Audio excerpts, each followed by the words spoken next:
representation and participation, which means that you're hearing the diverse voices that go to make up society. So where there are marginalized people, disenfranchised people, whether it's minorities, women, young people, it's about those groups getting an effective channel to communicate their needs as well as their demands, both in political life as well as within their communities. And at the moment, there's 2% of parliamentarians who are from a Muslim background, and yet the population is 5%. So clearly, we're underrepresented there. So without voting, you're missing out on that first rung on the ladder of actually getting involved. As Muslims, social change is imperative upon us. It's not only a right, it's a duty. We hope that it leads to not only more Muslim MPs, but one day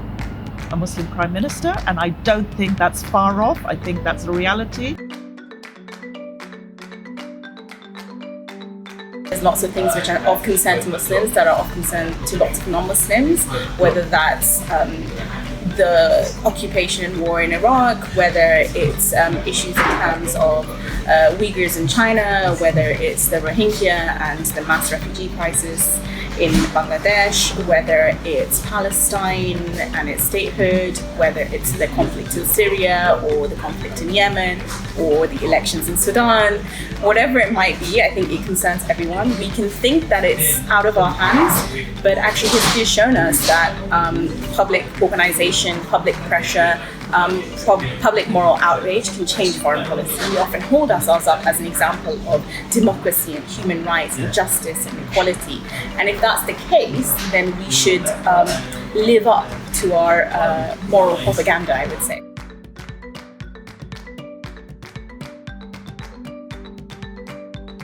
There's obviously a lot of concern amongst a lot of mosque leaders at the moment around security of our places of worship after the horrendous attacks in New Zealand earlier this year. That's why we're asking in our manifesto for grant funding to be available in line with that available for other faith communities. I think the next British government has a really valuable opportunity to rebuild trust with faith communities and particularly with Muslim communities.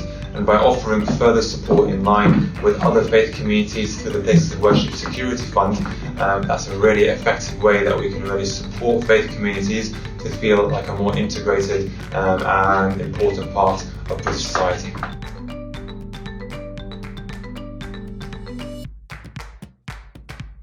It's very important for the Black Muslim community to be involved in this election because they own it as a duty to themselves. Black Muslims are generally discriminated against.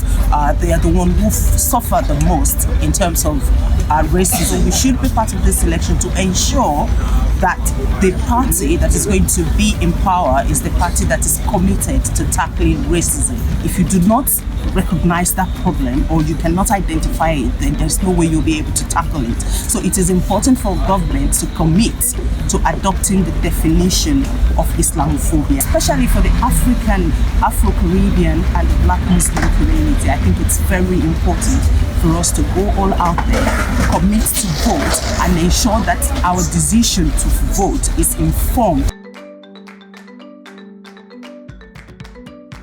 I don't think the UK government has done enough to support refugees. Muslim communities can be active in supporting people who are resettled here, but also active in pushing for policy change. And we have lots of issues to do with refugee rights and the hostile environment, which are really affecting our communities. And we really need to take up the call to be active in lobbying, campaigning and organising against these policies. That we need to push the UK government to make safe routes to come to this country for people who are seeking asylum. The UK needs to change their migration policy and they need to change their refugee policy to provide safe routes. We need to be inviting and allowing and facilitating the arrival of many, many more people safely and establishing safe routes so people don't have to be crossing the Mediterranean the way that's happening at the moment. That has to absolutely change. We know this from many reports, from many whistleblowers, that there's a culture within the Home Office of denying people asylum, and there's a culture which is opposite to any other system, which is guilty until proven innocent. So Muslims, like many other communities across the UK, fundamentally support the core values of the National Health Service.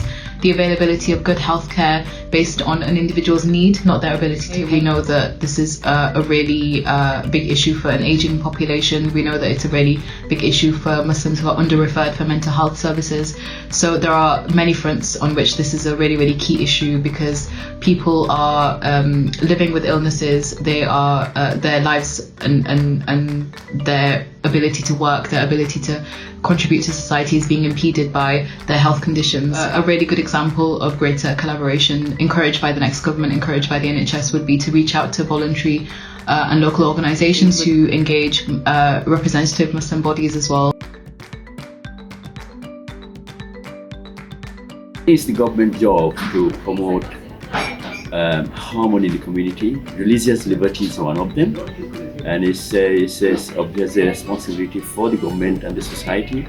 But once a government is elected, it should become their main priority. There is the government's responsibility to make sure any minority communities, faith or otherwise, do not feel vulnerable. People have multiple identities. Faith identity requires religious people to practice their religion without any inhibition, and one of these practices is eating and dressing, and halal slaughter for Muslims and kosher for the Jewish community have been criticized for some time, but people do not really know how the halal slaughter is being done. So the government should try to understand this.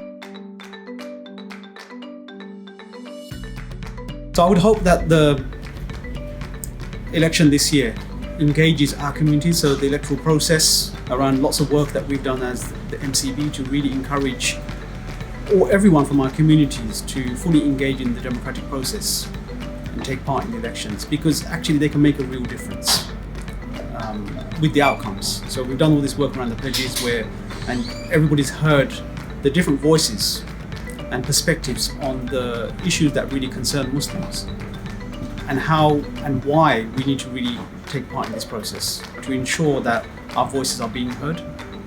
Muslims play a huge role in wider British society, and for us to see some real difference in the outcome this time around that brings benefit not only to our communities, because that benefit to our communities actually means it's a benefit for the whole of society. Whoever is in charge really needs to work with everyone to make sure that everyone's on board and be more inclusive for all of our communities. We are a very diverse nation, and there's a huge range of people from different communities in the UK, and everybody needs to feel part of that process. I know some people say that what's the point of voting, it doesn't really bring about change, all the parties are the same, and so on. But the reality is, in my personal view and from my experience, is that this is the only method we have to bring about change.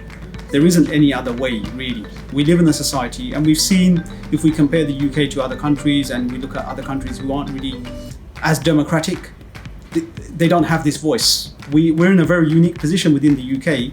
And even as Muslim community, as a wider Muslim communities within the UK, as a minority community, we have huge advantages, and we're not really taking the opportunity.